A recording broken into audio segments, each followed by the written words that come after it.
মা, ওইখানে একটা শিয়াল দেখলাম, মাথায় নাকি হেলমেট ছিল। হেলমেট পরে শিয়াল? তোর দাদুর ভূত তোকে জ্বালাইছে মনে হয়। আজগুবি সব কথা বলিস। হাটে হুড়োহুড়ি শুরু হয়, ঠিক তখনই গাবু, হ্যাঁ সেই ভয়ঙ্কর ভূত ঝড়ের মতো হাটে ঢোকে। এই হাটে ডাইনিদের ঢুকা মানা। আজ রাত নিমপুরের শেষ রাত। ডাইনিদের সাথে এবার যোগ দিয়েছে ভয়ঙ্কর বক্সার শিয়াল। গাবু রাক্ষস শিয়াল আর রেহান কি পারবে গ্রাম বাঁচাতে? পশ্চিম দিকে গহীন জঙ্গল, আর তার ঠিক কিনারায় একটা ছোট্ট গ্রাম, নাম নিমপুর। এই গ্রামে রাতে কুকুর ডাকে না, মানুষ আসে না, আর মাঝে মাঝে শোনা যায় হাড় ভাঙা চিৎকার। শোনা যায় গ্রামের এক পাশে মাটি নাকি গর্ত, আর গর্তের ভেতরে ডাইনিদের বসবাস।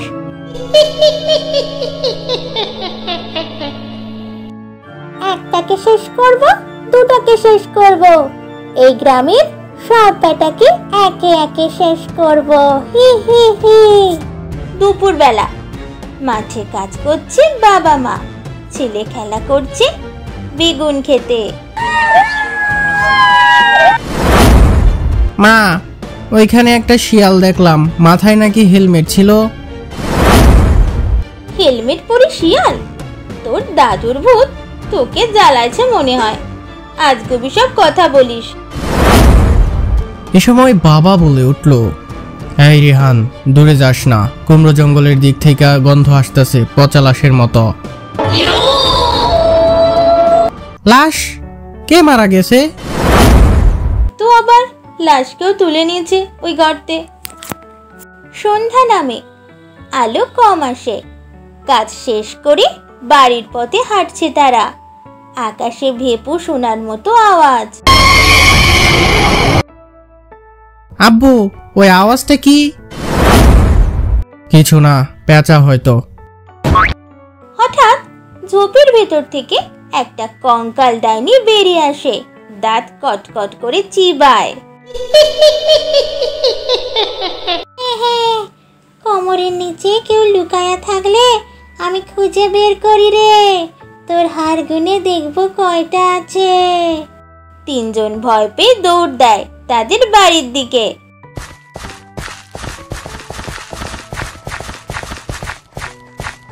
রাতে বাড়ির সবাই চুপচাপ, ভয় জমে আছে ঘরে। তক্ষুনি মা ভয় বলল, তুমি বলো না, আজ দেখলাম গর্তে থেকে ধোঁয়া উঠছে। ডাইনিদের রান্না বান্না শুরু বুঝি? এইসব কথা রিহানের সামনে বলিস না তো, ছোট ছেলে ভয় পাইব। রিহান আস্তে আস্তে বলল, আমিও একদিন ওই গর্তে যাব, দেখি কেমন ডাইনি থাকে, তারা কতটা ভয়ঙ্কর দেখতে। রাত ৩টে, চাঁদের আলোয় গ্রামের পশ্চিম গর্তে কিছু নড়াচড়া। ললিতা ডাইনি গরম কড়াইতে হাড় গলাইয়া স্যুপ বানাচ্ছে। এর স্পেশাল মানুষ আর স্যুপ। কঙ্কাল ডাইনি শোন, পরের চার কোমরের নিচে দাগ রাখবি, ওখান দিয়ে ওরা বেঁচে থাকতেছে। আহা, ওখানেই তো আত্মা লুকাইয়া থাকে। হঠাৎ করে গর্ত কেঁপে ওঠে, বুড়ি ডাইনি খেকিয়ে ওঠে।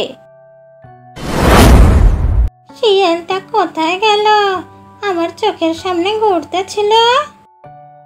ডাইনিদের অত্যাচার সহ্য করতে না পেরে গ্রামের মানুষ একদিন দিনের বেলায় গ্রামের মাঠে মিটিং বসায়। তারা সবাই বলতেছিল, এই গ্রামের নিচে কিছু একটা আছে, প্রতিদিনই কেউ না কেউ হারায়। গত সপ্তাহে হারাইলো মুনু কাকা। ওই গর্তটাতে কদিন আগে দেখি ধোঁয়া আর বাজবরের মতো আওয়াজ। আমার হিসেব মতে ওই জমিন অভিশপ্ত, কেউ মাটি খুঁড়িও না, আর গর্তের কাছে কেউ যেও না, তাহলে কারো উপর বিপদ আসবে না। ঠিক তার কিছুদিন পরে একদিন রাতে রিহান গোপনে বের হয় গর্তের দিকে।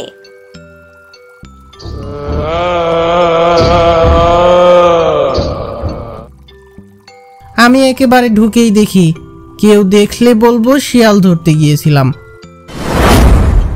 গর্তে নামতেই হঠাৎ নিঃশ্বাস টানা শব্দ, তার সামনে হাজির হলো 3টা ডাইনি।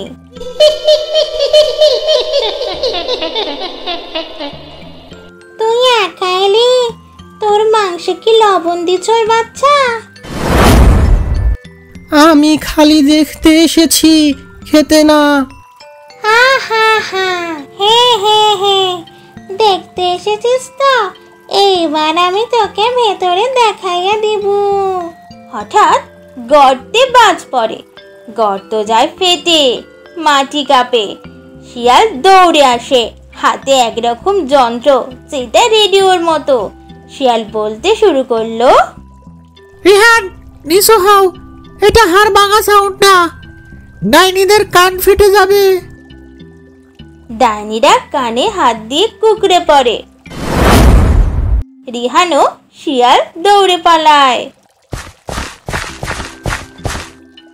গত রাতের পর নিমপুর গ্রাম পুরো ভয় কাঁপছে। শিয়ালের সেই হাড় ভাঙা সাউন্ড গানের কথা এখন সবার মুখে মুখে। কিন্তু ডাইনিরা কি এতেই হার মানবে? না, আজ রাতে তাদের নতুন খেলা শুরু হবে। খেলা শুরু হবে, ছাড়বো না আমি, গ্রামের কাউকেই ছাড়বো না। ও শিয়াল বেটাকে ধরে চিবিয়ে খাবো, হে হে হে। রিহান, কাল রাতে কোথায় গেছিলি? তোর গায়ে কাদা লাগা ছিল। রিহান বলে উঠল, মা, আমি শিয়াল ধরতে গিয়েছিলাম। বাবা বলল, শিয়াল? ওই শিয়াল তো মানুষ বাঁচায়, আমি নিজে দেখেছি কাল রাতে। মানুষ বাঁচায় মানে? শিয়াল আবার কথা কয় নাকি? রিহান বলল, হ্যাঁ মা, সে আমার সাথে কথা বলেছে আর ডাইনিদের কানে গান বাজাইছে। আজগুবি কথা বাদ দে, খেয়ে পড়তে বস যা।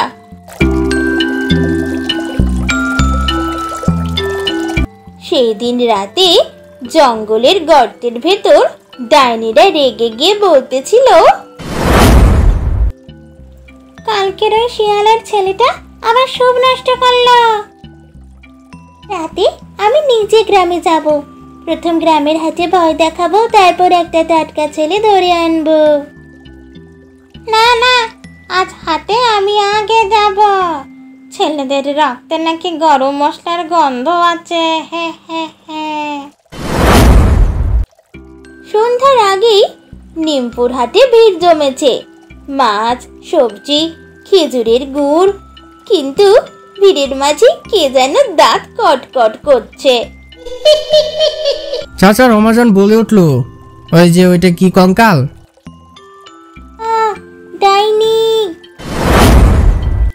তোমরা গর্তে চিৎকার শুনে পালাও না কেন? আজ তোমাদের চিৎকার আমি গর্তে নিয়ে যাব। হাটে হুড়োহুড়ি শুরু হয়। ঠিক তখনই গাবু, হ্যাঁ সেই ভয়ঙ্কর ভূত, ঝড়ের মতো হাটে ঢোকে।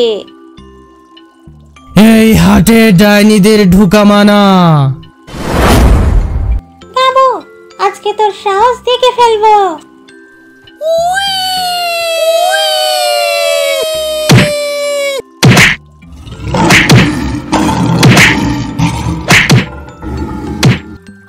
শিয়াল দৌড়ে এসে বলে, রিহান, গাবুকে সাহায্য করো।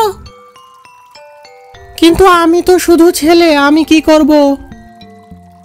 শিয়াল বলে, এই যন্ত্রটা নে, আত্মা টানা সিটি, এটা বাজালে ডাইনিদের আত্মা 1 মিনিটের জন্য শরীর থেকে বের হয়ে যাবে।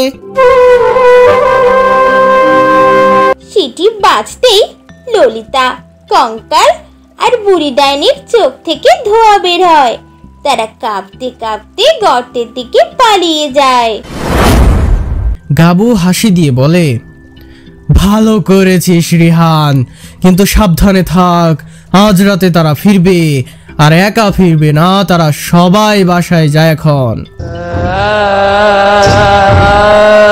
চাঁদহীন রাত, গ্রাম নিস্তব্ধ, হঠাৎ পশ্চিম দিক থেকে শোনা যায় অদ্ভুত এক আওয়াজ, গুরু গুরু, হাড়গোড় ভাঙার মতো শব্দ। আব্বু, ওরা আবার আসছে, কিন্তু ওদের সাথে কে? ঝোপ ফাঁক দিয়ে বেরিয়ে আসে এক লাশ খেকো বক্সার শিয়াল, মুখে পচা মাংস, চোখে আগুন, আর তার হাতে ডাইনিদের কালো পতাকা। আজ রাত নিমপুরের শেষ রাত। ডাইনিদের সাথে এবার যোগ দিয়েছে ভয়ঙ্কর বক্সার শিয়াল। গাবু রাক্ষস শিয়াল আর রেহান কি পারবে গ্রাম বাঁচাতে? নিমপুরে রাত আরো গভীর হয়েছে। বাতাসে কুকুরের ডাক নেই, শুধু দূরের জঙ্গলে হাড়গোড় ভাঙার শব্দ আর ডাইনিদের খেক খেক হাসি ভেসে আসছে। গাবু রাক্ষস, রেহান আর সেই কথা বলা শিয়াল আজ রাতের জন্য প্রস্তুত। কিন্তু বক্সার শিয়াল আর ডাইনিদের একসাথে সামলানো কি এত সহজ হবে? রেহান, আজ তুই ভয়ের কিছুই ভাববি না। আমাদের হাতে মাত্র একটাই সুযোগ আছে। হ্যাঁ, এই আত্মা টানা বাঁশির সুর আমরা উন্নতি করেছি। এখন এটা 5 মিনিট কাজ করবে। রেহান চোখ বড় বড় করে বলে ওঠে, তাহলে তো ডাইনিদের কাজ শেষ। গাবু রাক্ষস বলল, না, এত সহজে না। বক্সার শিয়ালের শরীরে কালো জাদুর বর্ম আছে, তার জন্য আমাদের আলাদা ফাঁদ বানাতে হবে। অন্যদিকে গর্তের ভেতরে ডাইনিরা বলতেছিল, কেরে রাত হবে নিমপুরের শেষ রাত। প্রথমে আমি রেহানের আত্মা খাবো, তারপর শিয়ালটাকে বাজা বানাবো। বক্সার শিয়াল, তুই সামনের দিক দিয়ে আক্রমণ করবি, আমরা পেছন থেকে গ্রাম ঘিরে ফেলবো। বোঝা গেছে, আজ গ্রামের কেউ বাঁচবে না। ডাইনিদের দল আর বক্সার শিয়াল ধীরে ধীরে গ্রামের দিকে এগিয়ে আসছে। হঠাৎ তারা থেমে যায়, চারপাশে অদ্ভুত আলো জ্বলে উঠছে। গাবু রাক্ষস বলল, ফাঁদে পড়েছে রে। এই আলোর জাদু তোমাদের কালো শক্তি দুর্বল করে দেবে। তুমি ভাবছো এতে আমরা হারবো? সিটি বাজতেই 3 ডাইনির শরীর থেকে ধোঁয়া বেরিয়ে যায়। আত্মা কাঁপতে কাঁপতে মাটিতে পড়ে।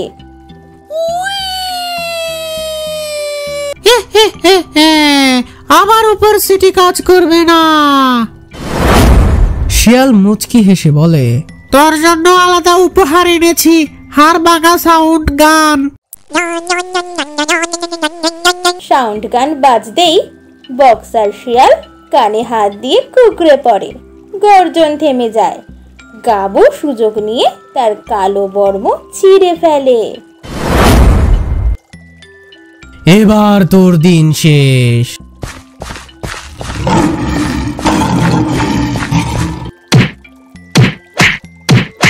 এক ঝটকায় গাবু তাকে তুলে জঙ্গলের গভীরে ছুঁড়ে ফেলে আর কালো পতাকা ছিঁড়ে টুকরো টুকরো করে দেয়। আমরা হার মেনেছি, কিন্তু ফিরবো। তোমরা আর কখনো নিমপুরে ফিরবে না। এই গর্ত আমি সিল করে দিচ্ছি চিরতরে। গাবু আর শেয়াল মিলে জাদুর পাথর দিয়ে গর্ত বন্ধ করে দেয়। রাত শেষ হয় শান্তির সাথে, আর নিমপুর গ্রামে আবার হাসি ফিরে আসে। রেহান হাসতে হাসতে বলে, শিয়াল ভাই, আমরা আবার কি বন্ধু হলাম? শিয়াল হাসি দিয়ে বলে, বন্ধু তো আগেই ছিলাম, তুই শুধু জানতিস না। গাবু বলল, তাহলে চল গ্রামের মেলায় গিয়ে ভাত খাই। এভাবেই নিমপুর গ্রাম বেঁচে গেল ডাইনি আর বক্সার শিয়ালের হাত থেকে। কিন্তু কোথাও অন্ধকারের গভীরে আবার জমছে নতুন ভয়। হয়তো একদিন তারা ফিরবে।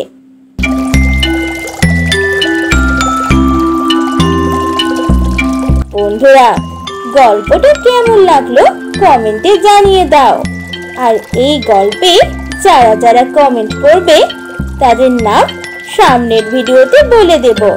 চ্যানেলটা সাবস্ক্রাইব করতে ভুলো না কিন্তু বন্ধুরা। Bye bye.